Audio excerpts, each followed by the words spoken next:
ಕಾವೇರಿ ನದಿ ವಿಚಾರಕ್ಕೆ ಸಂಬಂಧಪಟ್ಟ ಹಾಗೆ ಕನ್ನಡ ಒಕ್ಕೂಟ ಸಂಘಟನೆಗಳೆಲ್ಲವೂ ಕೂಡ ಬಂದ್ ಅನ್ನ ಘೋಷಣೆ ಮಾಡಿದೆ. ಇದಕ್ಕೆ ರೈತರ ಸಂಘಟನೆಗಳು ಕೂಡ ಬೆಂಬಲವನ್ನು ಘೋಷಿಸಿವೆ. ಇದಕ್ಕೆ ಸಂಬಂಧಪಟ್ಟ ಹಾಗೆ ಮಾತನಾಡೋದಕ್ಕೆ ಕೋಡಿಹಳ್ಳಿ ಚಂದ್ರಶೇಖರ್ ರೈತ ಮುಖಂಡರು ನಮ್ಮ ಜೊತೆಗಿದ್ದಾರೆ.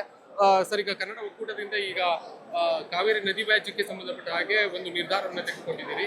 ಇದಕ್ಕೆ ಸಂಬಂಧಪಟ್ಟ ಹಾಗೆ ಈಗ ಕಾವೇರಿ ಅತ್ಯಂತ ಪ್ರಮುಖವಾಗಿ ಕನ್ನಡ ನಾಡಿನ ಭಾಳ ಮುಖ್ಯವಾದಂಥ ನದಿ. ಈಗ ಬೆಂಗಳೂರು ನಗರದಲ್ಲಿ 1.5 ಕೋಟಿ ಜನ ಪ್ರತಿನಿತ್ಯ ಬಳಕೆ ಮಾಡ್ತಾರೆ. ಇದರ ವ್ಯಾಪ್ತಿಯಲ್ಲಿ ಬರ್ತಕ್ಕಂಥ 6 ಜಿಲ್ಲೆಗಳು, ಈಗ ಬೆಂಗಳೂರು ಸೇರಿದಂಗೆ, ಮೈಸೂರು ಸೇರಿದಂಗೆ, ಚಾಮರಾಜನಗರ, ಮಂಡ್ಯ, ಮೈಸೂರು ಮತ್ತು ರಾಮನಗರ ಮತ್ತು ಹಾಸನ, ತುಮಕೂರು ಎಲ್ಲ ಸೇರಿದಂಗೆ ಒಂದು 25 ತಾಲೂಕುಗಳು ಸೇರಿದಂಗೆ ಕುಡಿಯೋ ನೀರಿಗೆ ಅವಲಂಬಿಸಿದೆ. ನಮ್ಮ ಸರ್ಕಾರ ಏನು ತೊಗೊಂಡಿದ್ದಾರೆ ತೀರ್ಮಾನ, ನಾವು ಕುಡಿಯೋ ನೀರಿಗೆ ಅಷ್ಟೇ. ನಮ್ಮ ಹತ್ರ ಇರೋದು KRSಲ್ಲಿ 14 TMC. ಜೂನ್ವರೆಗೆ ಮಳೆ ಬೀಳದೇ ಇದ್ದರೆ ಜೂನ್ ತಿಂಗಳವರೆಗೆ ನೀರನ್ನು ಇಟ್ಕೋಬೇಕಾಗೈತೆ. ಆ 14ರಲ್ಲಿ ಡೆಡ್ ಸ್ಟೋರೇಜ್ 5 ಮೈನಸ್ ಮಾಡಿದರೆ ಇನ್ನೆಷ್ಟು ಉಳಿತು?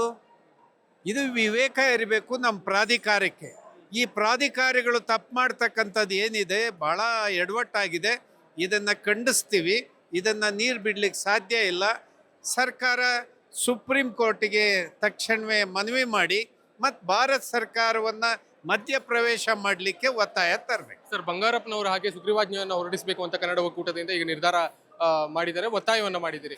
ಸೊ ಸುಗ್ರೀವಾಜ್ಞೆ ಬಂದಂಥ ಸಂದರ್ಭದಲ್ಲಿ ಬಂಗಾರಪ್ಪನವರ ಕಾಲದಲ್ಲಿ ಸುಪ್ರೀಂ ಕೋರ್ಟ್ ಅದನ್ನು ರದ್ದುಗೊಳಿಸಿತು. ಮತ್ತೆ ಈಗ ಅದೇ ರೀತಿಯಲ್ಲಿ ಆ ಥರದೊಂದು ಸುಗ್ರೀವಾಜ್ಞೆಯನ್ನು ಸರ್ಕಾರದಿಂದ ಹೊರಡಿಸಬೇಕು ಅಂತ ಹೇಳ್ತಿದ್ರೆ ಮತ್ತೆ ಮೈಸೂರು, ಮಂಡ್ಯ ಆ ಭಾಗದಲ್ಲಿ ಹಿಂಸಾಚಾರಕ್ಕೆ ಕಾರಣ ಆಗೋದಿಲ್ವಾ? ನೋಡಿ, ನಾವು ಹಿಂಸೆಗೆ ಪೂರಕವಾದಂಥ ಜನ ಅಲ್ಲ. ನಾವು ಹೇಳೋದೇನೆಂದರೆ, ಈ ಸನ್ನಿವೇಶದಲ್ಲಿ ಏನು ಭಾರತ ಸರ್ಕಾರ ರಚನೆ ಮಾಡಿರ್ತಕ್ಕಂಥ ಪ್ರಾಧಿಕಾರಗಳು ಏನಿದ್ದಾವೆ, CWRC ಇರ್ಬೋದು, ಮಾನಿಟರಿಂಗ್ ಕಮಿಟಿ ಇರ್ಬೋದು, ಇವೆಲ್ಲವೂ ಕೂಡ ಭಾಳ ಅಪಾಯಕಾರಿ ತೀರ್ಮಾನವನ್ನು ಒಂದೇ ಥರವಾಗಿ ಹೋಗ್ತಾ ಇದೆ. ಈಗ ಕಾವೇರಿ ವಿವಾದ ಪ್ರಾರಂಭ ಆದಾಗಿಂದ ಇವತ್ತಿನವರೆಗೆ ಕರ್ನಾಟಕಕ್ಕೆ ಆದ್ಯತೆ ಕೊಟ್ಟಿಲ್ಲ. ಇಂಥ ಸನ್ನಿವೇಶದಲ್ಲಿ ನಾವು ಸಾಂವಿಧಾನಿಕವಾದ ಬಿಕ್ಕಟ್ಟನ್ನು ಸೃಷ್ಟಿ ಮಾಡದಲ್ಲೇ ನಮಗೆ ನ್ಯಾಯ ಸಿಕ್ಕೋದಕ್ಕೆ ಸಾಧ್ಯವೇ ಇಲ್ಲ. ಮುಖ್ಯವಾಗಿ ಈಗ ಜೂನ್ ಮತ್ತೆ ಸೆಪ್ಟೆಂಬರ್ ಅಂತ್ಯದ ವರೆಗೆ ಈ ತರದೊಂದು ವಿವಾದಗಳು ಪ್ರತಿ ವರ್ಷವೂ ಕೂಡ ಬರುತ್ತೆ, ಕಾವೇರಿ ನದಿ ಹಂಚಿಕೆ ವಿಷಯಕ್ಕೆ ಸಂಬಂಧಪಟ್ಟ ಹಾಗೆ.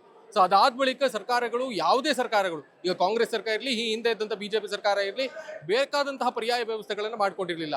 ಆ ಉಳಿದಂಥ ಸಂದರ್ಭದಲ್ಲಿ, ಮಳೆ ಇದ್ದಂಥ ಸಂದರ್ಭದಲ್ಲಿ ಸಬ್ ಚಾನಲ್ಗಳನ್ನು ಮಾಡಿ ಕೆರೆಗಳನ್ನು ತುಂಬಿಸಬಹುದಿತ್ತು, ಎಲ್ಲವನ್ನು ಕೂಡ ಮಾಡಬಹುದಿತ್ತು. ಬಟ್ ಅದನ್ನು ಮಾಡ್ತಾ ಇಲ್ಲ. ಅದಕ್ಕೆ ಸಂಬಂಧಪಟ್ಟ ನೀವೇನು?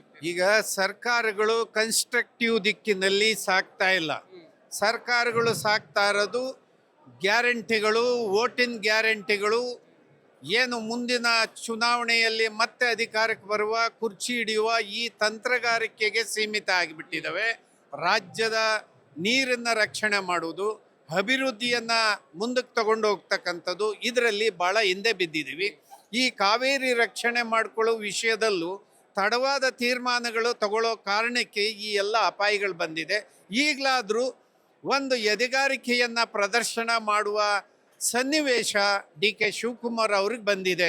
ನೀವು ಈ ರಾಜ್ಯದ ಹಿತಾಸಕ್ತಿಯನ್ನು ಕಾಪಾಡೋದಕ್ಕೆ ನೀವು ತಯಾರಿದ್ದೀರಾ ಅನ್ನೋ ಪ್ರಶ್ನೆ ಅವ್ರಿಗೆ ಬರ್ತದೆ.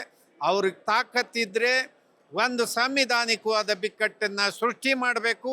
ಇಲ್ಲದೆ ಇದ್ದರೆ ಎಲ್ಲರಂತೆ ನನಗೂ ಕುರ್ಚಿನೇ ಮುಖ್ಯ ಅನ್ನೋದಾದರೆ ಹಾಗೆ ನಡೆಯುತ್ತೆ. DK ಶಿವಕುಮಾರ್ ಅವರನ್ನ ಪ್ರಸ್ತಾಪ ಮಾಡಿದ್ರೆ, ಅವ್ರು ಈ ಹಿಂದೆ ಜಲಸಂಪನ್ಮೂಲ ಇಲಾಖೆ ಸಚಿವರು ಕೂಡ ಆಗಿದ್ರು ಅಂತ. ಅವರು ಒಂದು ಪುಸ್ತಕವನ್ನು ತಂದ್ರು ನದಿ ವ್ಯಾಜ್ಯಗಳಿಗೆ ಸಂಬಂಧಪಟ್ಟ ಹಾಗೆ.